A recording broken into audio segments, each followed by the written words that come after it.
Hello friends, मैं मरेश कुमार यादव स्वागत करता हूं अपने यूट्यूब चैनल मैथ्स मैग में। दोस्तों, आज हम चैप्टर 3 दो चर वाले रैखिक समीकरण युग्म का एग्जाम्पल 1, 2 एंड 3 सॉल्व करेंगे। ठीक है, तो चलिए हम एग्जाम्पल 1 देख लेते हैं क्या है। हम अनुच्छेद 3.1 में दिया गया उदाहरण लेते हैं। अखिला मेले में ₹20 लेकर जाती है और वह चरखी की सवारी करना, ठीक है, तथा हुपला खेल क्या होता है हमें आइडिया नहीं है, पता नहीं है। यदि आप में से किसी को पता हो तो कमेंट करके हमें बता देना। ठीक है, फिलहाल हमें नहीं पता है। ठीक है, तो सवारी करना तथा हुपला खेल खेलना चाहती है। इन स्थितियों को बीजगणितीय तथा ग्राफीय यानी कि ज्यामितीय रूपों में व्यक्त कीजिए।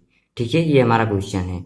तो चलिए हम देख लेते हैं कि अनुच्छेद 3.1 में क्या दिया गया है। तो जैसा कि आप लोग देख सकते हैं कि अनुच्छेद 3.1 यहाँ पर दिया गया है क्या है।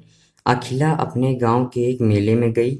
वह एक चरखी की सवारी करना चाहती थी और हुपला एक खेल जिसमें आप एक स्टाल में रखी किसी वस्तु पर एक वलय को फेंकते हैं। ठीक है, यानी हुपला यही होता है। ठीक है, एक खेल जिसमें स्टाल में रखी किसी वस्तु को एक वलय पर एक वलय को फेंकते हैं और यदि एक वस्तु को पूर्ण रूप से घेर ले तो आपको वस्तु मिल जाती है। ठीक है, वह खेलना चाहती है। जितनी बार उसने हुपला खेल खेला उससे आधी बार उसने चरखी की सवारी की। यदि प्रत्येक बार की सवारी के लिए उसे ₹3 तथा हुपला खेलने के लिए ₹4 खर्च करने पड़े तो आप कैसे ज्ञात करेंगे कि उसने कितनी बार चरखी की सवारी की और कितनी बार हुपला खेला, जबकि उसने इसके लिए कुल ₹20 खर्च किए। ठीक है, तो ये हमारा अनुच्छेद 3.1 है। तो चलिए अब हम देख लेते हैं। तो हम यहाँ पर मान लेंगे, माना अखिला द्वारा सवारी करने की संख्या x तथा हुपला खेल खेलने की संख्या y। ठीक है, तो जैसा कि क्वेश्चन में दिया हुआ था कि जितनी बार उसने हुपला खेल खेला उससे आधी बार उसने चरखी की सवारी की। तो हुपला को हमने y माना तो क्या मान लेंगे, y बराबर उससे आधी बार उसने सवारी की तो 1/x। ठीक है, y बराबर उससे आधी बार तो 1/2x। ठीक है, अब देखिए हम y/1 कर लेंगे और तिरछा गुणा कर लेंगे तो क्या आ जाएगा x बराबर 2y। इसी को हम x माइनस 2y बराबर 0 लिख सकते हैं। ठीक है, अब ये हमारा क्या बन जाएगा, ये हमारा समीकरण फर्स्ट बन जाएगा। ठीक है, इक्वेशन फर्स्ट बन जाएगा। अब फिर कह रहा है कि यदि प्रत्येक बार की सवारी के लिए उसे ₹3 तथा हुपला खेलने के लिए ₹4 खर्च करने पड़े तो कुल ₹20 खर्च हो जाते हैं। तो हम सवारी करने के लिए x माने तो 3x मान लेंगे और हुपला के लिए ₹4 तो 4y बराबर कुल 20 खर्च होते हैं। तो इसको हम समीकरण 2 मान लेंगे यानी इक्वेशन सेकंड मान लेंगे। ठीक है, तो हमारा समीकरण अब बन चुका है। अब हमें हल करना है। ठीक है, तो फ्रेंड्स क्वेश्चन क्या बोल रहा था कि इन स्थितियों को बीजगणितीय तथा ग्राफीय यानी ज्यामितीय रूप में व्यक्त कीजिए। तो बीजगणितीय रूप में ये दोनों व्यक्त हो चुका है। ठीक है, अब हमें ग्राफीय यानी ज्यामितीय रूपों में व्यक्त करना है। ठीक है, तो चलिए हम व्यक्त करते हैं। तो फ्रेंड्स आप लोगों ने जैसे देख रहे हैं कि मैंने बिंदु निकाल लिया है। ठीक है, x माइनस 2 बराबर 0। ठीक है, इसका बिंदु निकालना पड़ेगा पहले। ठीक है, तो बिंदु निकाल लिया है। जब x पे 0 रखेंगे तो y भी 0 आ जाएगा। कैसे, देखिए समीकरण हमारा क्या था, x माइनस 2y बराबर 0। जब x पे 0 रख देंगे तो क्या हो जाएगा, -2y बराबर 0। तो जब y बराबर मान निकालेंगे तो 0/2 हो जाएगा यानी कि y बराबर 0 आ जाएगा इस तरह से। तो जब x का मान 0 रखेंगे तो y भी 0 आ जाएगा और जब x का मान 2 रखेंगे, ठीक है, क्या है, x माइनस 2y बराबर 0 समीकरण है और x का मान जब 2 रख गए तो क्या जाएगा, 2 माइनस 2y बराबर 0। अब क्या आ जाएगा, -2y बराबर -1/76 हो जाएगा। अब एक एक कट जाएगा, y बराबर क्या आ जाएगा, यहाँ पर -2 होगा। ठीक है, तो 2 यानी y बराबर 1। ठीक है, तो इस तरह से 1 आ जाएगा। तो ये हमने, और इस तरफ है 3x + 4y बराबर 20। तो देखिए x और y कैसे निकला, जिससे समीकरण क्या था, 3x + 4y बराबर 20। तो x हम y का मान कैसे निकालेंगे, तो 3x बराबर, ओ सॉरी 4y तो निकालना, y का मान 4y बराबर 20 माइनस 3x। तो y बराबर 20 माइनस 3x अपॉन 4 इस तरह से। ठीक है, तो ये हो गया। अब देखिए, अब हम ये x का मान 0 रखेंगे। ठीक है, तो x का मान जब 0 रखेंगे तो क्या आ जाएगा, 3x + 4y बराबर 20 है। तो x का मान 0 रखेंगे तो 3 × 0 + 4y बराबर 20। तो 0 हो गया। तो y बराबर 20/4 यानी कि y बराबर 5। ठीक है, तो y बराबर 5 आ गया। अब देखिए जब y का मान 0 रखेंगे तो x का मान 20/3 आ जाएगा। कैसे? देखिए 3x प्लस 4y बराबर 20 है। अब y का मान हम रख देंगे 3x प्लस 4 गुणा 0 बराबर 20। अब 3x बराबर 20, 4 गुणा 0 बराबर 0 आ जाएगा, तो x बराबर 20/3। ठीक है। और जब x का मान 4 रखेंगे तो y का मान 2 आएगा। कैसे? 3x प्लस 4y बराबर 20 है। ठीक है। और जब हम x का मान 4 रख देंगे, 3 गुणा 4 प्लस 4y बराबर 20, तो क्या आ जाएगा? 4 3 12 प्लस 4y बराबर 20। ठीक है। तो 4y बराबर 20 में से 12 घटाएंगे 8, तो y बराबर 8/4। और जब इसको काट देंगे तो 4 दूनी 8 यानी कि y बराबर 2 हमारा आ जाएगा। तो इस तरह से हमने हल निकाल लिया। ठीक है। तो अब इस हल को, ठीक है, हम ग्राफ पर दर्शाएंगे। फ्रेंड्स हमने इस पेज पर दर्शाया, लेकिन आप लोग अगर ग्राफ पे दर्शाएंगे तो और अच्छा रहेगा। ठीक है। आप लोग ग्राफ की कापी मिलती है मार्केट में, वहां से खरीद के और इसको ग्राफ पे दर्शाइएगा। ठीक है। तो देखिए अब हम बिंदु मान लेंगे। देखिए पहले समीकरण का देखिए a 0 0 a मान लेंगे और बिंदु क्या है? 0 0। ठीक है। और इसी समीकरण का फिर b दूसरा क्या है? 2 और 1। ठीक है। ये आगे वाला भुज होता है और पीछे वाला कोटि। ठीक है। x, ये आगे वाला x और पीछे वाला y पर होता है। ठीक है। अब देखिए और दूसरे समीकरण का हम p पहले मान लेंगे। p क्या है? 0 5। ठीक है। आगे x वाला रखेंगे, पीछे y। ठीक है। फिर q क्या हो जाएगा? 20/3 और 0। ठीक है। और फिर इसको r मान लें। r क्या हो जाएगा? 4 और 2 बराबर नहीं लिखेगा, सॉरी, 4 2। ठीक है। इस तरह से अब हम बिंदु मान लिए हैं। अब हम चलिए इसको दर्शा देते हैं। देखिए अब ये कभी भी प्रश्न परीक्षा में पूछ लेता है कि मूल बिंदु का निर्देशांक क्या होता है। तो मूल बिंदु का निर्देशांक आप लोग याद रखिएगा 0 0। ठीक है। और जो यहाँ पर होता है, कहाँ पर? यहाँ पर। तो a 0 0 है, तो हम यहाँ पर क्या लिख देंगे? a 0 0। ठीक है। अब b क्या है? 2 और 1, यानी x पर ये x और ये x डैश, ये y डैश और ये y। ठीक है। तो हम देखिए अब दूसरा क्या है? b 2 1, तो x पर हमें 2 जाना है, y पर 1 जाना है। तो लगभग इस तरह से लाएंगे और यहाँ पर लगभग बिंदु हो जाएगा। ठीक है। तो हम क्या लिख देंगे? b और क्या लिख देंगे? 2 1। ठीक है। अब p, अब इस दोनों को हम मिला देंगे, इन दोनों को। ठीक है। इन दोनों को हम क्या कर देंगे? इन दोनों को हम मिला देंगे। कैसे? देखिए इस तरह से पटरी रखेंगे और इसको हम आगे तक खींच देंगे। ठीक है। इस तरह से, इस तरह से। ठीक है।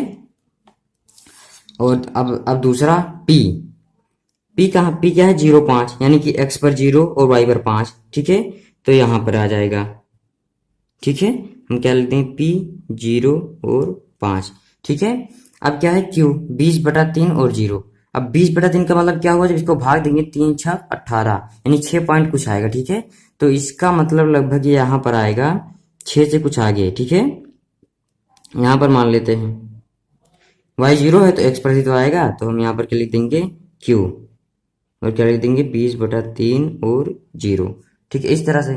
और अब क्या है? r 4 2 है, यानी x पर 4 और y पर 2, यानी कि ये लगभग 4 और इस तरह से आएगा और इस तरह से। ठीक है। तो ये लगभग पड़ जाएगा हमारा यहाँ पर। क्या लिख देंगे हम? q तो लिखा, सॉरी r, q यहाँ पर लिख दिया ना, 4 और 2। अब हम p q और r को इस तरह से मिला देंगे। ठीक है। p q और r को इस तरह से मिला देंगे। ठीक है। अब देखिए ये जो 4 2 होगा यही समीकरण का हल होगा, लेकिन हमें हल निकालना नहीं है, हमें सिर्फ ग्राफीय विधि में दर्शाना है। ठीक है। तो ये दर्श गया। ठीक है। अब देखिए दोनों समीकरण हम लिख देंगे। कौन सी रेख? x माइनस 2y बराबर 0। तो फ्रेंड्स 4 और 2 ही इसका हल होगा, लेकिन हमें हल नहीं ज्ञात करना था, हमें सिर्फ इसे बीजगणितीय और ग्राफीय रूप में व्यक्त करना था। ठीक है। तो ये ग्राफीय हो गया। और देखिए ये x, ये जो समीकरण है वही रेखा लिख, कौन सा समीकरण का ये रेखा है? x माइनस 2 बराबर 0। ठीक है। इसी का तो ये बिंदु है, तो इसको लिख देंगे। और ये कौन सी रेखा है? 3x प्लस 4y बराबर 20, ये इस वाली। ठीक है। तो इस तरह से रेखा लिख देंगे और ये हमारा ग्राफीय रूप हो गया और ये हमारा, ये दोनों बीजगणितीय रूप हो गया। ठीक है। तो एग्जाम्पल 1 इस तरह से पूरा सॉल्व हो गया। ठीक है। आई होप आपको समझ में आया होगा। अब हम एग्जाम्पल 2 लेते हैं। एग्जाम्पल 2 है, रोमिला एक स्टेशनरी की दुकान में गई और रुपए 9 में 2 पेंसिल तथा 3 रबड़ खरीदी। ठीक है। उसकी सहेली सोनाली ने रोमिला के पास नई तरह की पेंसिल और रबड़ देखी और उसने भी ₹18 में उसी तरह की 4 पेंसिल और 6 रबड़ खरीदी। तो इस स्थिति को बीजगणितीय तथा ग्राफीय यानी ज्यामितीय रूपों में व्यक्त कीजिए। तो ये हमारा एग्जाम्पल 2 है। चलिए हम इसे सॉल्व करते हैं। ठीक है। तो हम मान लेंगे, माना एक पेंसिल का मूल्य, एक पेंसिल का मूल्य बराबर x रुपए। ठीक है। पेंसिल का हो गया। और फिर पेंसिल रबड़ खरीदी थी तो तथा एक रबड़ का मूल्य, एक रबड़ का मूल्य बराबर y रुपए। ठीक है। अब उसने क्या कहा, पहले प्रथम शर्त अनुसार। ठीक है। मतलब प्रथम शर्त है कि 9 रुपए में 2 पेंसिल और 3 रबड़। इसका मतलब क्या हो जाएगा, 2x। इसका मतलब क्या हो जाएगा, 2x प्लस 3y बराबर 9। ठीक है। और दूसरा क्या है कि उसकी सहेली सोनाली ने रोमिला के पास नई तरह की पेंसिल देखी और उसने भी 18 में 4 पेंसिल यानी कि 4x प्लस 6 रबड़ यानी कि 6y बराबर 18 रुपए में। तो ये समीकरण 1 हो जाएगा और ये समीकरण 2। ठीक है। इस तरह से ये 18 है। ठीक है। अब ये दोनों समीकरण हमारे बन गए यानी कि ये बीजगणितीय में रूप में हो गया है। अब हमें ग्राफीय विधि में व्यक्त करना है। ठीक है। तो चलिए हम इसे ग्राफीय रूप में व्यक्त करते हैं। तो देखिए, अब हम पहला समीकरण लेंगे 2x प्लस 3y बराबर 9 और इसके बिंदु ज्ञात करेंगे। तो x एक कॉलम बनाएंगे y, तो y बराबर कैसे, देखिए समीकरण हमारा था 2x प्लस 3y बराबर 9। ठीक है। तो y का मान निकालेंगे तो क्या आ जाएगा, 3y बराबर 9 माइनस 2x। तो y बराबर ये गुणा में इधर भाग में आ जाएगा यानी बटे में 2x बटा 3। तो इस तरह से y का मान निकला है। ठीक है। अब हम बिंदु रखेंगे तो x का मान हम पहले 0 रखेंगे तो y क्या आएगा, देखिए तो हम रख देंगे 2 गुणा 0 प्लस 3y बराबर 9 हमारा समीकरण था, उसमें x का मान 0 रख दिए हैं। तो 2 का 0 से गुणा करेंगे तो 0 आ जाएगा प्लस 3y बराबर 9। तो y बराबर 9 बटा 3 यानी कि 3 आ जाएगा। तो इस तरह से y का मान 3 आ जाएगा। ठीक है। और जब हम y का मान, देखिए ग्राफ पर हल करने के लिए आपको बस 2 मान निकालने पड़ेंगे, एक बार x पर 0 रख दीजिए, एक बार y पर। ठीक है। ज्यादा बिंदु निकालने से कोई फायदा नहीं है। ठीक है। 2 बिंदु निकालिए, ज्यादा नहीं। तो y पर भी, अब y पर 0 रखेंगे तो क्या आ जाएगा, 2x प्लस 3 गुणा 0 बराबर 9। ठीक है। तो 3 का 0 से गुणा करेंगे तो 0 आ जाएगा प्लस 0 बराबर 9 यानी कि x बराबर 9 बटे 2। इसको काट देंगे तो 4.5 आएगा। ठीक है। तो यहाँ पर 4.5 लिख देंगे। ठीक है। अब हम दूसरा हमारा समीकरण क्या था, 4x प्लस 6y बराबर 18। तो पहले तो x का कॉलम बना लेंगे और y कैसे निकालेंगे, तो क्या आ जाएगा, 4x प्लस 6y बराबर 18 दिया हुआ है। ठीक है। तो हम क्या निकाल देंगे, 6y बराबर 18 माइनस 4x। तो y बराबर 18 माइनस 4x बटा 6। इस तरह से y निकला है। ठीक है। अब हमें पहले x का मान 0 रखेंगे। ठीक है। तो क्या आ जाएगा, 4 गुणा 0 प्लस 6y बराबर 18, 0 से गुणा कर देंगे 0 आ जाएगा प्लस 6y बराबर 18। तो y बराबर 18 बटे 6 यानी कि y बराबर 3। ठीक है। अब हम अगर y का मान, y बराबर 3 आ जाएगा और y का मान 0 रख देंगे तो क्या आ जाएगा, 4x प्लस 6 गुणा 0 बराबर 18। तो 4x बराबर 18, तो x बराबर 18 बटे 4 आ जाएगा। ठीक है। तो जब 18 बटे 4 कर देंगे तो क्या आ जाएगा, जब 18 बटे 4 करेंगे तो काटेंगे तो क्या आ जाएगा, 4.5। ठीक है। तो इस तरह से जब y का मान 0 रखेंगे तो इसका मान क्या आ जाएगा, 4.5। ठीक है। तो हम बिंदु निकाल लिए हैं। अब हम चलिए इसे ग्राफ पर निरूपित करते हैं। तो चलिए अब हम इन बिंदुओं को ग्राफ पे दर्शाते हैं। ठीक है। तो हम देखिए, ये पहले समीकरण में a और b दो बिंदु है, तो a बिंदु क्या हो जाएगा, 0 3, b 4.5 और 0। ठीक है। सब मान लेंगे। और दूसरे समीकरण का p 0 3 आगे x वाले को ही रखेंगे और q 4.5 और 0। ठीक है। देखिए अब हम बिंदु प्राप्त कर लें। अब a क्या है, 0 3। ठीक है। यानी कि x अक्ष पर 0 और y पर 3 यानी कि यहाँ पर आ जाएगा। ठीक है। क्या आ जाएगा, a और 0 और 3। ठीक है। और फिर दूसरा क्या है, 4.5 और 0 b। ठीक है। यानी कि x पर 4.5 और y पर 0। ठीक है। तो x पर 4.5 कहाँ जाएगा, लगभग यहाँ पर। ठीक है। क्या लिख देंगे, 4.5 और b। ठीक है। ये हो गया। अब देखिए, अब P क्या है, 0,3, ठीक है, P 0,3, ये भी यहाँ पर आ जाएगा, यही वाला P भी हो जाएगा, ठीक है, यही वाला P भी हो जाएगा। और फिर Q क्या है, 4.50, यही Q भी हो जाएगा, ठीक है। अब हम क्या करेंगे, अब हम P और Q को मिला देंगे, ठीक है, P और Q को मिला देंगे। इसको और थोड़ा बड़ा कर देंगे, ठीक है, इस तरह से, और इस तरह से भी आगे बढ़ा देंगे थोड़ा, इस तरह से, ठीक है। अब इसको बड़ा कर देंगे। अब देखिए, अब ये एक ही रेखा पर आ गए। हमने आप लोगों को इसके चैप्टर 3 के परिचय में वाले में वीडियो में बताया था कि जो है, अगर एक ही रेखा पर दूसरी रेखा और तीसरी, मतलब बार बार एक ही रेखा पर दूसरी रेखा आ रही है तो वो संपाती होगी, ठीक है। तो इस तरह से संपाती रेखा होगी, ठीक है। तो इसके अनेक हल होंगे, ठीक है। तो देखिए, अब हम क्या लिख देंगे, समीकरण, ये कौन सा समीकरण है, 2x, इसको इस तरह से ले देते हैं, ठीक है, 2x प्लस 3y बराबर 9, और ये कौन सा है, 4x प्लस 6y बराबर 18, ठीक है। तो इस तरह से हमारा एग्जाम्पल 2 सॉल्व हो गया, ठीक है। ये हमारा ग्राफीय रूप हो गया और ये हमारा बीजगणितीय रूप, ठीक है। तो आई होप आपको समझ में आ गया होगा। अब आइए एग्जाम्पल 3 देख लेते हैं। एग्जाम्पल 3 क्या है, दो रेल पटरियां समीकरणों x प्लस 2y माइनस 4 बराबर 0 और 2x प्लस 4y माइनस बराबर 0 द्वारा निरूपित की गई हैं।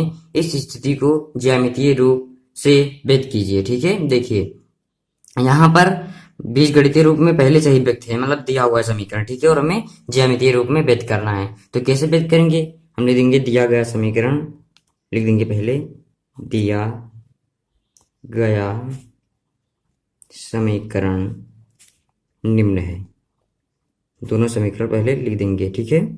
क्या है, x प्लस 2y माइनस 4 बराबर 0, तो दूसरा क्या है, 2x प्लस 4y माइनस 12 बराबर 0, ठीक है। अब हम इन दोनों के हल निकालेंगे। अब हल कैसे निकालेंगे, देखिए, यहाँ पर हम पहला समीकरण लिख देंगे, ठीक है, क्या है, x प्लस 2y माइनस 4 बराबर 0, ठीक है। इस तरह से कॉलम बना लेंगे, यहाँ पर x और यहाँ पर y बराबर क्या निकल आएगा, देखिए y बराबर इस तरफ जाएगा, 4 माइनस है तो प्लस हो जाएगा, और 4 माइनस x हो जाएगा, ठीक है, और 2y है तो बटा 2, यानी कि 4 माइनस x बटा 2, इस तरह से हो जाएगा, ठीक है। और देखिए, अब हम x का मान अगर 0 रखेंगे, x का मान 0 रखेंगे, तो क्या लिख देंगे, x का मान 0 यानी 0 प्लस 2y माइनस 4 बराबर 0, ठीक है। तो y बराबर 2y बराबर 4 आ जाएगा, तो y बराबर 4 बटा 2, यानी कि y बराबर 2, ठीक है। तो जब x का मान 0 रखेंगे तो y बराबर 2 आ जाएगा। अब हम y का मान एक बार 0 रखेंगे, ठीक है, तो क्या आ जाएगा, तो y बराबर क्या लिखे थे, 4 माइनस एक्स बटा 2, तो y बराबर 0 हो जाएगा। 4 माइनस एक्स बटा 2, तो 2 का 0 में गुणा करेंगे तो 0 हो जाएगा, तो 4 माइनस एक्स बराबर 0, तो x बराबर 4 आ जाएगा, ठीक है, इस तरह से, तो x बराबर 4 आ जाएगा। अब दूसरे समीकरण का निकाल लेते हैं। दूसरा समीकरण क्या है, 2x प्लस 4y माइनस 12 बराबर 0, ये समीकरण है। अब इसका भी हम बिंदु निकाल लेते हैं। कैसे निकालेंगे, इस तरह से हम कॉलम बना लेंगे, ठीक है, ये x हो जाएगा और y बराबर क्या हो जाएगा, y बराबर 12 माइनस 2x बटा 4, ठीक है, इस तरह से भी लिख सकते हैं। और अब अगर आप चाहें तो डायरेक्ट मान रख के भी निकाल सकते हैं, ठीक है, कोई भी दिक्कत नहीं है। x का मान 0 रखेंगे तो क्या जाएगा, 2x प्लस 4 गुणा 0 माइनस 12 बराबर 0, ठीक है। तो 2x और 4 गुणा का 0 में गुणा करेंगे 0 आ जाएगा, बराबर 12, तो x बराबर 12 बटे 2, 2 से काट देंगे तो 6, यानी कि x का मान 6 आ जाएगा, ठीक है। जब जब y पर 0 रखेंगे, तो x का मान 6 आएगा ना, y पर तो हमने रखा है। अब अगर x पर 0 रखेंगे तो देखते हैं क्या आएगा, यहाँ पर गलती हो गई, ठीक है। तो x पर रखेंगे तो क्या जाएगा, जब x का मान 0 तो 2 गुणा 0 प्लस 4y बराबर 12, तो 0 हो जाएगा, 4y बराबर 12, तो y बराबर 12 बटे 4, यानी कि y बराबर 3 आ जाएगा, ठीक है। तो यहाँ पर 3 होगा, सॉरी, ठीक है, यहाँ पर 3 होगा और यहाँ पर 6 0। तो इस तरह से हमारे बिंदु निकल आए हैं। अब हम चलिए इन्हें ग्राफ पर दर्शाते हैं। तो हम पहले बिंदु लिख लेते हैं, ठीक है। तो क्या आ जाएगा, पहले समीकरण का बिंदु a, क्या हो जाएगा 0 2 तथा b 4 और 0 तथा दूसरे समीकरण का p मान लेंगे 0 3 और q 6 और 0। तो हमें बिंदु प्राप्त हो गए। अब हम चलिए इन्हें दर्शाते हैं। तो a 0 2 है यानी कि x पर 0 y पर 2, x पर 0 y पर 2 यानी कि लगभग यहाँ पर आ जाएगा।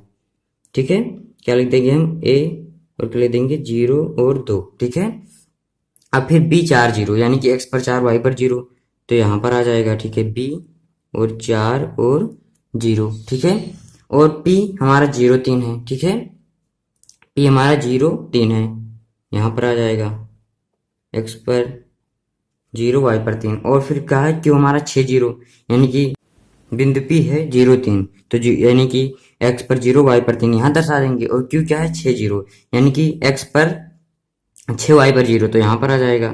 ठीक है, 6 0 ये क्या है q। अब हम इन दोनों को मिला देंगे। ठीक है, इस तरह से मिला देंगे, यह हो जाएगा और ये वाला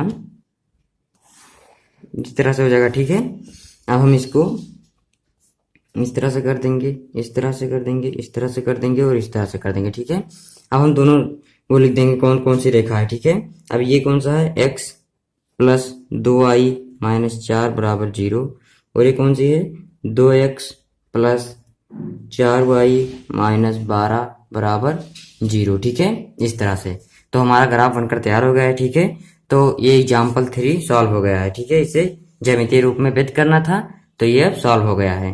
तो आई होप आपको समझ में आया होगा। अगर वीडियो पसंद आया हो तो इसे लाइक करें, कमेंट करें। अगर कोई परेशानी है तो कमेंट करें, हम उसको नेक्स्ट वीडियो में अवश्य बताएंगे। ठीक है, और वीडियो को ज़्यादा से शेयर कीजिए। ठीक है, और हमारे चैनल को सब्सक्राइब कीजिए और बेल आइकन को भी दबा दीजिए, इससे नेक्स्ट वीडियो की नोटिफिकेशन आप तक तुरंत पहुंचे। तो मिलते हैं नेक्स्ट वीडियो में। Thank you for watching this video.